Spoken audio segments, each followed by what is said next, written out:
Bismillahirrahmanirrahim. Assalamualaikum warahmatullahi wabarakatuh. Selamat pagi anak-anak. Semoga kalian semua dalam keadaan sehat dan selalu dalam lindungan Allah Subhanahu wa taala.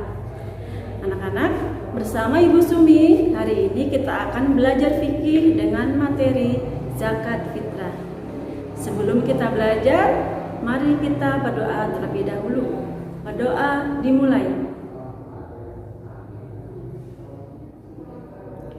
Selesai.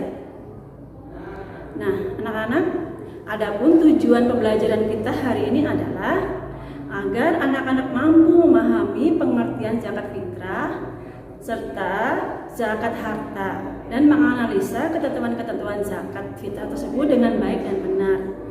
Kemudian anak-anak juga mampu menjalankan sikap peduli dan kasih sayang terhadap sesama dalam kehidupan sehari-hari. Nah, anak-anak, mari kita simak pembelajaran berikut.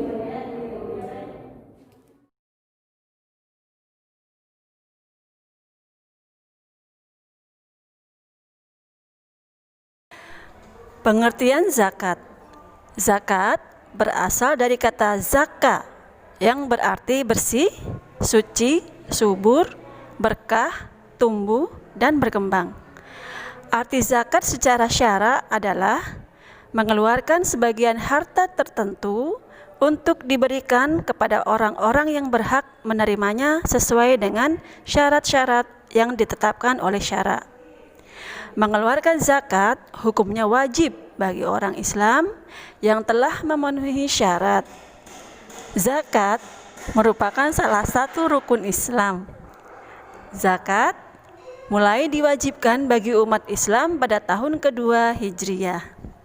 Adapun dasar hukum zakat yaitu Surat At-Taubah ayat 192, Surat Al-Baqarah ayat 43, Surat Al-Baqarah ayat 277, dan hadis riwayat Tirmizi.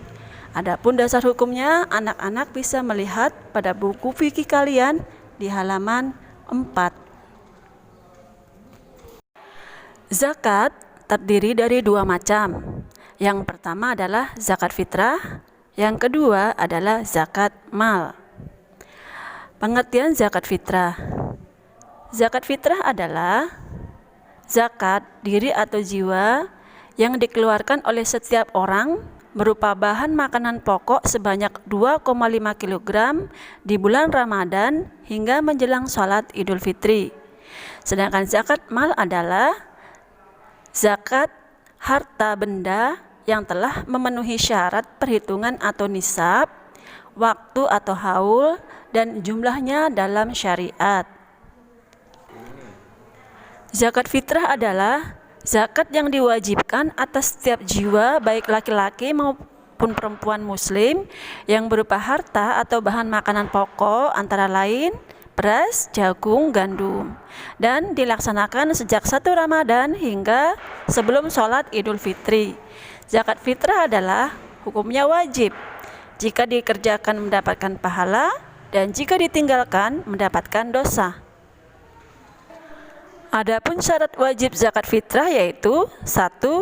Beragama Islam, 2. Mempunyai kelebihan makanan dan harta untuk dirinya dan orang yang dinafkahinya. Yang ketiga, anak yang terlahir sebelum matahari terbenam di akhir bulan Ramadan. Yang keempat, yaitu orang yang meninggal setelah matahari terbenam di akhir bulan Ramadan. Sedangkan waktu-waktu untuk mengeluarkan zakat fitrah yaitu yang pertama adalah waktu utama setelah matahari terbenam di akhir bulan Ramadan hingga sebelum sholat Idul Fitri. Kemudian waktu mubah. Waktu mubah ini yaitu sejak tanggal 1 Ramadan hingga sebelum matahari terbenam di akhir bulan Ramadan. Zakat yang dikeluarkan setelah Idul Fitri dianggap sebagai sedekah biasa. Hadis riwayat Abu Daud. Besarnya zakat fitrah yang harus dikeluarkan. Zakat fitrah berbentuk bahan makanan pokok. Pada zaman Rasulullah, makanan pokoknya adalah kurma dan gandum, sedangkan di Indonesia adalah beras dan jagung. Ukuran zakat fitrah adalah 1 sya atau senilai dengan 3,1 liter atau 2,5 kg bahan pokok. Hadis riwayat Bukhari dan Abu Daud. Zakat fitrah dapat dibayarkan dalam bentuk uang senilai dengan harga bahan pokok. Jika harga beras adalah 10.000 per kilogram, maka kewajiban zakat yang harus dikeluarkan sebesar 25.000 rupiah atau 10.000 dikali 2,5. Niat dan doa mengeluarkan zakat fitrah. Ketika kita akan membayar zakat fitrah, sebaiknya kita berniat terlebih dahulu. Bagi orang yang menerima zakat fitrah pun sebaiknya mendoakan orang yang mengeluarkan zakat tersebut. Adapun lafal niat membayar zakat fitrah adalah sebagai berikut. Bismillahirrahmanirrahim. Nawaitu an ukhrija zakatal fitri lillahi ta'ala. Yang artinya, aku niat mengeluarkan zakat fitrah untuk diriku karena Allah Ta'ala. Sedangkan doa yang dibaca oleh orang yang menerima zakat adalah sebagai berikut. Bismillahirrahmanirrahim. Ajrakallaha fima a'taita wa barakallahu fima abqaita. Yang artinya, semoga Allah memberimu balasan dari apa yang telah engkau berikan dan memberkahi hartamu yang tersisa. 8 golongan orang yang berhak menerima zakat. 1 adalah fakir. Fakir adalah orang yang tidak mempunyai penghasilan tetap dan tidak mampu mencukupi kebutuhan sehari-hari dalam keluarganya. Yang kedua, miskin. Miskin adalah orang yang mempunyai penghasilan tetapi tidak mampu mencukupi kebutuhan sehari-hari keluarganya. Yang ketiga adalah amil. Amil adalah orang yang diberi tugas untuk menerima, mengumpulkan, dan mengeluarkan zakat fitrah. Yang keempat adalah mu'allaf. Mu'allaf yaitu orang yang baru masuk Islam. Yang kelima adalah hamba sahaya. Hamba sahaya adalah seorang budak yang telah dijanjikan oleh tuannya bahwa ia boleh menebus dirinya. Yang keenam yaitu gharim. Gharim adalah orang yang berhutang dan belum mampu untuk membayarnya.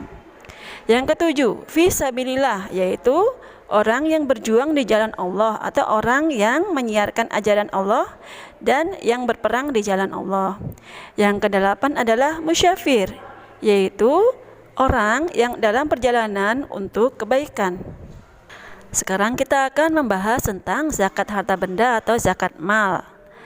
Zakat harta benda atau zakat mal yaitu zakat yang harus dibayarkan dari sebagian harta bendanya dengan syarat tertentu atau yang telah mencapai nisab dan haul di waktu kapan saja. Nisab yaitu syarat jumlah harta benda yang telah mencapai ketentuan tertentu. Kemudian haul yaitu syarat dalam 1 tahun yang berupa binatang ternak atau harta simpanan dan perniagaan. Zakat mal harus dipenuhi syarat-syarat sebagai berikut. Yang pertama adalah milik sendiri. Yang kedua, harta yang berkembang. Yang ketiga, memenuhi nisab dan haul. Yang keempat yaitu melebihi kebutuhan pokok dari wajib zakat. Kemudian yang kelima adalah terbebas dari hutang. Adapun benda atau harta yang wajib dizakati yaitu 1. Zakat hewan ternak. Yang kedua, zakat emas, perak, dan uang. Yang ketiga, zakat hasil pertanian. Yang keempat, zakat perdagangan. Yang kelima, zakat rikas atau harta terpendam atau harta temuan. Berikut ini adalah hikmah menunaikan zakat fitrah. Yang pertama adalah membersihkan orang yang berzakat dari perbuatan yang tidak berguna. Yang kedua, menyucikan harta yang dimilikinya. Yang ketiga, meringankan beban orang fakir miskin dari kesulitan makan. Yang keempat, ungkapan rasa syukur atas karunia Allah Subhanahu wa Ta'ala.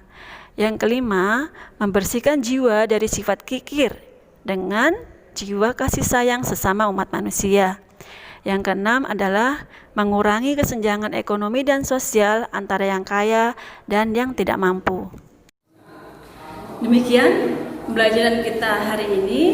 Semoga anak-anak dapat mengambil hikmahnya dan dapat mengaplikasikannya dalam kehidupan sehari-hari. Sampai jumpa lagi minggu depan. Tetap semangat, jaga kesehatan. Assalamualaikum warahmatullahi wabarakatuh.